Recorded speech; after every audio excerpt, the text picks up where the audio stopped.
Hello, everyone, and welcome back to English Pod. My name is Marco. My name is Catherine, and today we have an elementary level lesson about food, one of my favorite things to talk about. That's right. We are going to talk about food, but specifically, we're going to talk about a family barbecue. Okay, what is a family barbecue? Well, I'll just say a few words first. A barbecue is usually something that we do outside. We bring food, we play games, maybe have some drinks, and a lot of the food is grilled. So that's what we're talking about today. We're going to hear this dialogue first, and then we'll come back to talk about it.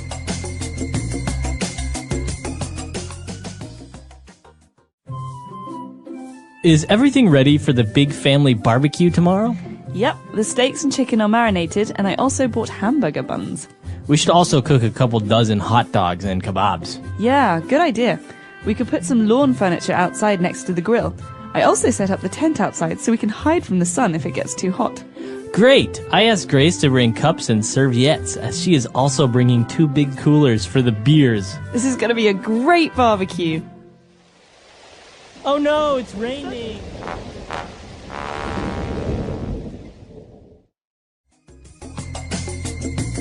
All right, we're back. So probably a couple of words you didn't really understand. So let's take a look at those now in Language Takeaway.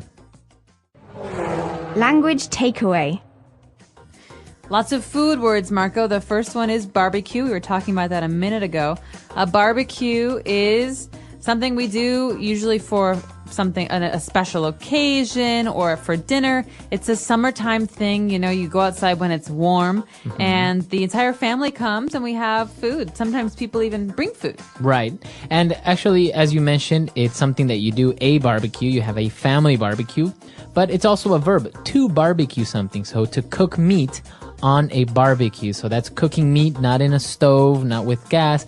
Usually it's under a fire or very warm, intense heat coming from coals. Exactly. And so before we cook food, usually before we cook meat on the grill, before we barbecue it, we have to marinate it, okay?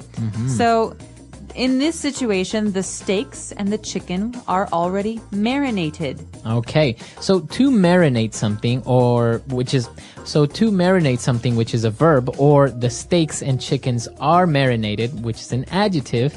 So basically means that you have added spices and maybe some lemon juice, different herbs or salts to the meats in order to give it flavor before you cook them. Exactly. Sometimes in Indian cooking, for example, you marinate with a yogurt sauce and you leave the meat in the refrigerator for a whole night. Exactly. So marinating or to marinate is a process to give flavor to food. Very good. All right. So we've marinated our food, our chicken, our steaks, but also we have hamburgers. So we need hamburger buns. What are buns? Okay. Buns are pieces of bread that are for special kinds of food. So you have a hamburger bun. It's a round piece of bread, and the hamburger goes on one piece and under another piece. A hot dog bun is different. It's like a piece of bread that's folded, and the hot dog goes in the middle. So bun is a special kind of bread for these kinds of foods. All right. So remember, if you want to have a hot dog, you need to buy hot dog buns. So people know already that you're talking about bread. And if you want to buy a hamburger bread, you say a hamburger bun. That's right. So hamburger buns and hot dog buns. But after we talk about having the hamburger buns, we discuss how many hot dogs we're going to cook.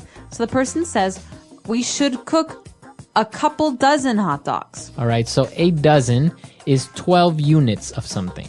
Right. So eggs are sold in dozens. We buy a dozen eggs. We buy 12 eggs. Okay. Or you can say half a dozen. That means 6. Half of 12. And a couple dozen is usually around 24, 25. Okay. Very good. So a dozen hot dogs, and they are also getting kebabs. What are kebabs? One of my favorite foods. Kebabs are sticks or skewers of meat. So you have a very thin stick and you put the meat on it and you put that on the grill and you cook the meat on the grill. So, yeah, those are very common. For example, in the Middle East, right? You have kebabs, sticks of meat, and also maybe some vegetables put on it, and you grill them. Exactly. Very flavorful, very tasty meat. All right. So why don't we listen to our dialogue again, and we'll come back shortly to look at some more words. Is everything ready for the big family barbecue tomorrow? Yep, the steaks and chicken are marinated, and I also bought hamburger buns. We should also cook a couple dozen hot dogs and kebabs. Yeah, good idea. We could put some lawn furniture outside next to the grill. I also set up the tent outside so we can hide from the sun if it gets too hot. Great! I asked Grace to bring cups and serviettes, as she is also bringing 2 big coolers for the beers. This is going to be a great barbecue. All right, we're back. So now why don't we go to a second part of language takeaway and take a look at 5 more words. Language takeaway.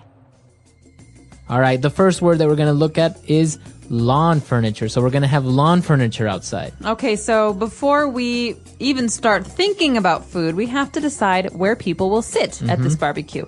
And so we have to find out how much lawn furniture we have. Furniture can be a sofa, a table, a chair. We have furniture in the house, but lawn furniture is furniture for the outside. A lawn is Right. the green grass outside your house. So it's usually not going to be made out of wood, for example, because if it rains, it might get ruined, right? So usually it's either plastic or maybe even rock or stone or metal. or metal. So that's what lawn furniture is. Furniture that is made to be outside in your backyard, for example, or that sits on your lawn. Exactly. And so we're going to be on the lawn furniture. We have the special thing for cooking meat outside, the grill. Okay, so we mentioned that you grill chicken or you grill steaks, but it's also a noun, a grill. So a grill, what is that? A grill is like a stove for the outside, but instead of having electricity to make the fire, we have gas or propane. And this is something that we light on fire. We use coals to keep the insides very warm. And so this is just a way to cook meats or even vegetables outside. Okay, perfect. So that is a grill. And if you're going to cook foods or vegetables in this way, so you're going to grill them. All right. And well, just in case it gets hot and you want to hide from the sun, we are going to set up a tent. Okay, a tent. You can sleep in a tent, but in this case, a tent is just a covering outside. So maybe some cloth or some fabric that will stand over us when we sit down or want to be outside. It's also a way to protect us from the rain. Right. So as you mentioned, a tent is something that you set up temporarily made out of cloth or plastic to protect you from the sun or rain. Or if you're going camping, you sleep in one. All right. And now that they have all the food, they need cups. And then they mentioned this strange word. It kind of sounds French. Serviettes. Serviettes. So I do think it comes from the French word. This is a British way of saying napkins. A napkin. It's like paper for cleaning your hands and cleaning your mouth that you throw away. Okay, so you can say napkins, or if you want to sound a little bit more fancier, you can say serviettes. And speaking of fancy, let's talk about beer. Where do we keep beer? It has to stay cold, right? Right, so usually you would place it in a refrigerator, but if you're outside or you're going camping, you want to keep them cold or you want to keep something hot. You place it in a cooler.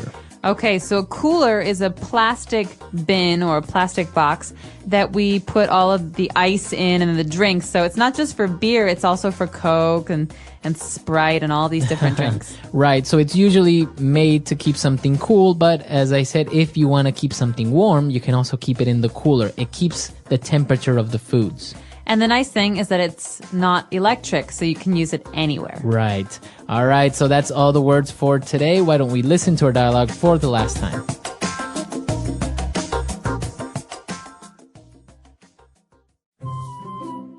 Is everything ready for the big family barbecue tomorrow? Yep, the steaks and chicken are marinated, and I also bought hamburger buns. We should also cook a couple dozen hot dogs and kebabs. Yeah, good idea. We could put some lawn furniture outside next to the grill. I also set up the tent outside so we can hide from the sun if it gets too hot. Great! I asked Grace to bring cups and serviettes, as she is also bringing 2 big coolers for the beers. This is going to be a great barbecue. Oh no, it's raining!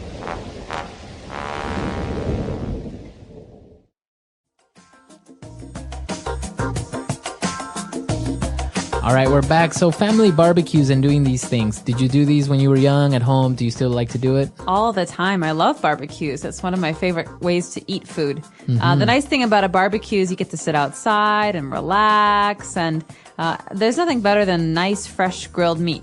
Right, and well, you have all your friends over, so you're having a couple of beers and you're having some meat, and it's actually a really nice way of just having something at home with good friends and family, right? Exactly, and some of the most important barbecues we have are in the summer near July 4th. And so people like to have July 4th barbecues where you celebrate Independence Day and sit outside and drink and have hot dogs and hamburgers and macaroni and cheese.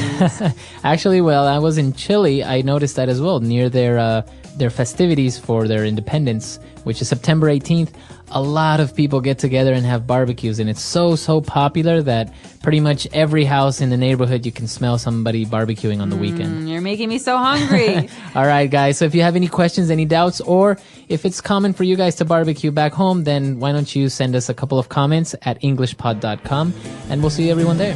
Bye. Bye.